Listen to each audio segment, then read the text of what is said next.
राधे राधे दोस्तों, आप सभी का स्वागत है आपके अपने YouTube चैनल संदीप भक्ति ज्ञान गंगा में। आज हम जानेंगे कि आस माता की पूजा किस प्रकार से करनी चाहिए और व्रत कैसे करते हैं। इसकी पूजा सामग्री क्या क्या लगती है वो देख लीजिए।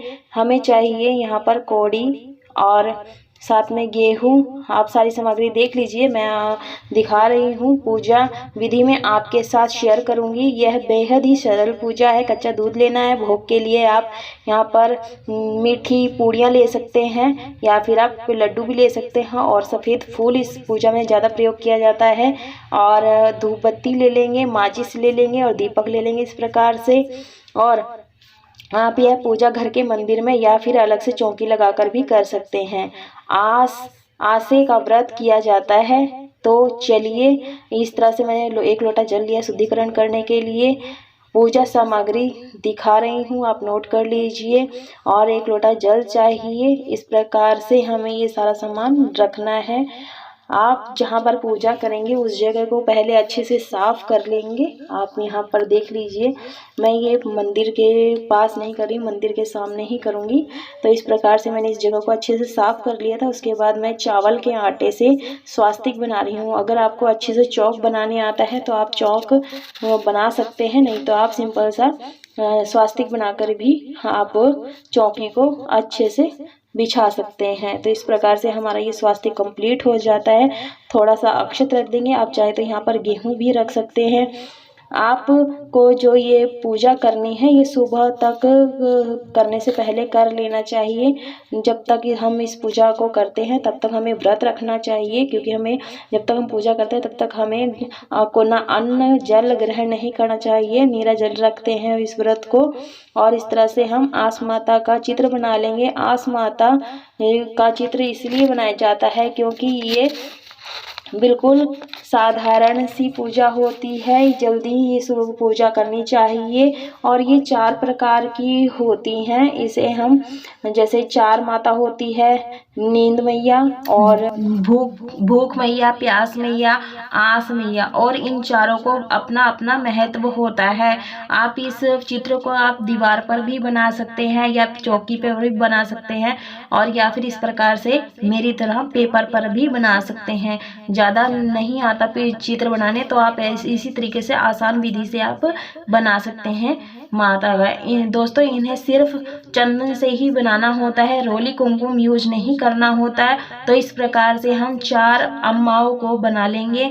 हमारे यहाँ पर आस माँ की पूजा की जाती है। अगर आपके यहाँ पर आस माता की पूजा होती है तो कोई बात नहीं होती है तो कोई बात नहीं। हमारे यहाँ तो पूजा व व्रत किया जाता है, और जब तक व्रत किया पूजा किया जाता है तब तक कुछ खाया पिया नहीं जाता है। तो इस तरह से मैंने गेहूं ले लिया है 1 कटोरी। यहाँ पर हम कलश की स्थापना जैसे रखेंगे, एक तांबे का लोटा रखेंगे तो इसके नीचे हमें रखना होता है।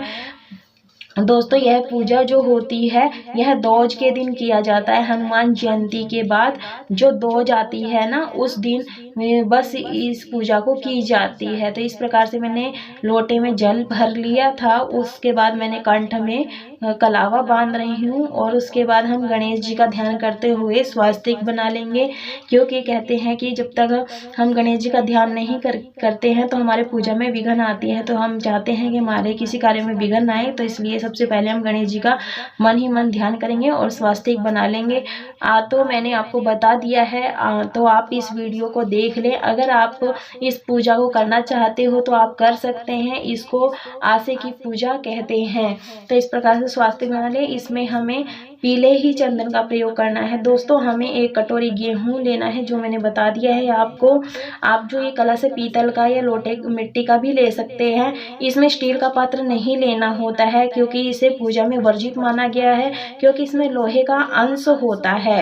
तो जब भी हम कोई पूजा स्टार्ट करते हैं तो सबसे पहले दीपक को प्रज्वलित करना चाहिए। तो मैं यहाँ गेहूं को आसन देते हुए दीपक को प्रज्वलित कर लूँगी। आप चाहे घी के तेल का जला सकते हैं या फिर तिली का तेल का बना सकते हैं।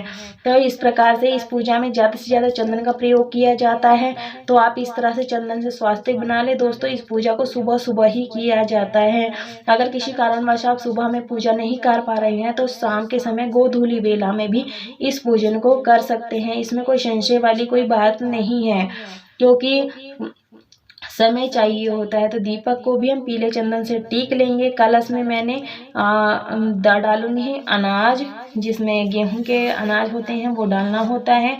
तो इस प्रकार से सबसे पहले हम अग्नि देवता को पूजन कर लेते हैं। और जब भी हम दीपक जलाते हैं तो हमें भगवान के दाएं तरफ यानी सीधे हाथ की तरफ रखना चाहिए और हमारे उल्टे साइड में होना चाहिए। तो कलश को कभी खाली नहीं रखना है। तो उसमें हम कुछ दाने गेहूं के और एक पुष्प डाल देंगे। तो इस प्रकार से हमारा लोटा तैयार हो जाता है। अब हम चारों माताओं को हम तिलक कर देंगे। तो इस तरह से मैं कुमकुम से तिलक कर रही हूँ, आप भी कर सकते हैं। और क्योंकि सबसे पहले गणेश जी का पूजा की जाती है तो मन में ध्यान कर लिया है हमने, और उसके बाद हम अम्मा को तिलक कर देंगे। उसके बाद हम सभी को जल का छींटा दे देंगे, शुद्धिकरण करेंगे। मैं ये नोट नहीं कर पाई, वीडियो नहीं बना पाई, उसके लिए खेद है। तो कृपा करके आप शुद्धिकरण जरूर कर लें पूजा शुरू करने के बाद, करने से पहले। तो इस तरह से वस्त्र रूपी हम कलावा सभी को अर्पित कर देंगे और चंदन से तिलक लगा देंगे, चावल चढ़ा देंगे सभी को। इस प्रकार से वस्त्र रूपी कलावा अर्पित कर देंगे। यह पूजा हमारे घर में की जाती है। अगर आपके यहाँ की जाती है तो इस पूजा को कमेंट बॉक्स में जरूर से बताएं। और इस प्रकार से हमें सभी को फूल भी चढ़ाना होता है। तो आप वस्त्र रूपी कलावा सभी को अर्पित कर दें। अगर आप चुनरी चढ़ाना चाहते हैं तो चुनरी भी चढ़ा सकते हैं और सफ़ेद फूल सभी को अर्पित कर देंगे। इस पूजा में लाल फूल नहीं चढ़ाना चाहिए, आप पीला सफ़ेद कलर के फूल चढ़ा सकते हैं। अगर आपके पास दिवाली पर कोड़ियाँ आई हैं तो रख सकते हैं इस पूजन में। तो सबसे पहले हम यहाँ पर धूप दीप सभी को दिखा देंगे। इस प्रकार से सबसे पहले गणेश जी का ध्यान करते हुए ओम गणपते नमः, ओम गणपते नमः और ज्वाला माता का नाम लेते हुए अग्नि देवता का आह्वान करते हुए हम सभी को धूप दिखा देंगे। उसके बाद हम धूप को एक साइड में रख देंगे। उसके बाद हम यहाँ पर गोमती चक्र ले रही हूँ मैं यहाँ पर, क्योंकि दिवाली के दिन मैं गोमती चक्र ही लेकर आई थी। अगर आपके पास कोड़ियाँ हो तो कोड़ियाँ आप इस पूजा में ज़रूर से शामिल करें। अगर नहीं है तो आज के दिन ज़रूर से ले आए। और कोड़ियाँ को पहले, जैसे कि मैंने गोमती चक्र को पहले जल में धो दिया है, स्नान करा दिया। उसके बाद गाय के कच्चे दूध से इसे धो लेंगे, अभिषेक कर देंगे, फिर जल से शुद्ध जल से फिर से धो लेंगे और इसे एक कटोरी में जैसे गेहूँ में रख करके इन चारों कौड़ियों को हम यहाँ पर रख देंगे। तो मैं इन गोमती चक्र को मैं उठा रही हूँ। आप यहाँ पर कौड़ियाँ भी ले सकते हैं क्योंकि लक्ष्मी जी का ही प्रतीक है। तो मैं यहाँ गोमती चक्र को ही रख रही हूँ, आप कौड़ियाँ भी रख सकते हैं। मैंने एक कटोरी में गेहूँ ले लिया है, गेहूँ को मैंने रख लिया है, उसमें गोमती चक्र रख देंगे। और इसके बाद हम इन चारों को अच्छे से चंदन रोली से तिलक कर लेंगे, टीक लेंगे, क्योंकि हाँ ये लक्ष्मी जी का ही स्वरूप है। तो इस प्रकार से हम सबसे पहले चंदन, पीने चंदन से तिलक कर लेंगे। उसके बाद हम कुमकुम से, चंदन रोली अक्षत से तिलक कर लेंगे और यहाँ पर हम रख लेंगे। और इस प्रकार से हमें तिलक करना है और माता का ध्यान करते रहना है। हे माता रानी, हमारे घर में सुख शांति बनाए रखे, अपनी कृपा दृष्टि सदा हमें पर बनाए रखें।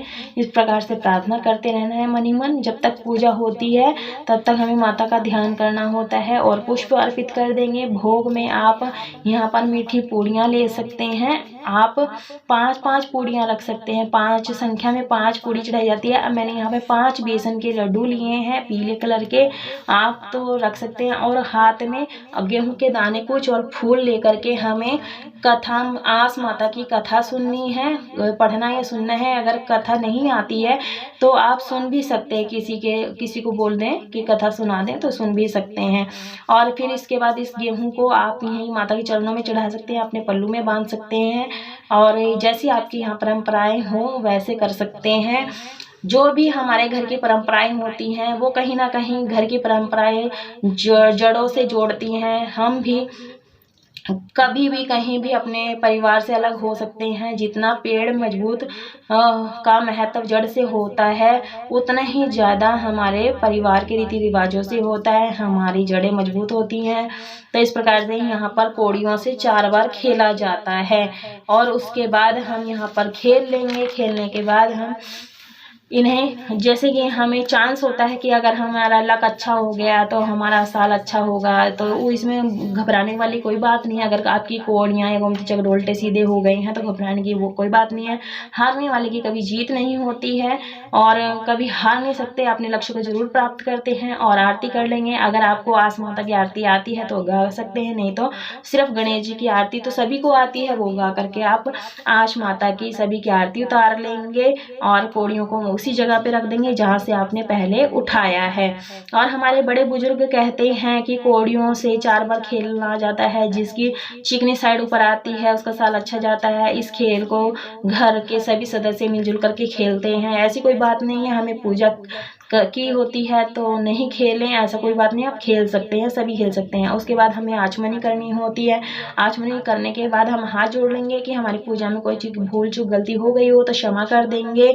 और जब ये आप पूजा शाम को या सुबह करें, सुबह करते हैं तो शाम को चौकी हटानी होती है, और अगर शाम को करें तो सुबह चौकी हटानी होती है।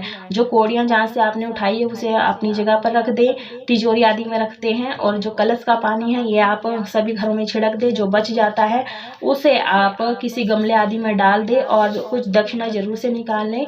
ऐसा करने से पूजा में जो भी रही कमी होती है वो पूरी हो जाती है, भूल जो गलती क्षमा हो जाती है। माता से प्रार्थना करें, हम बच्चे नादान हैं, हमारी पूजा को स्वीकार करें, हम भूल चूक गलती क्षमा करें, अपनी कृपा दृष्टि सदैव हम पर बनाए रखें, इस प्रकार से। और जो इस व्रत को करते हैं इसमें नमक नहीं खाया जाता है।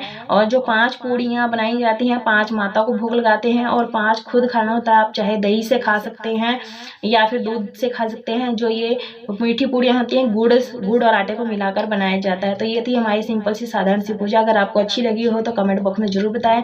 जय माता दी।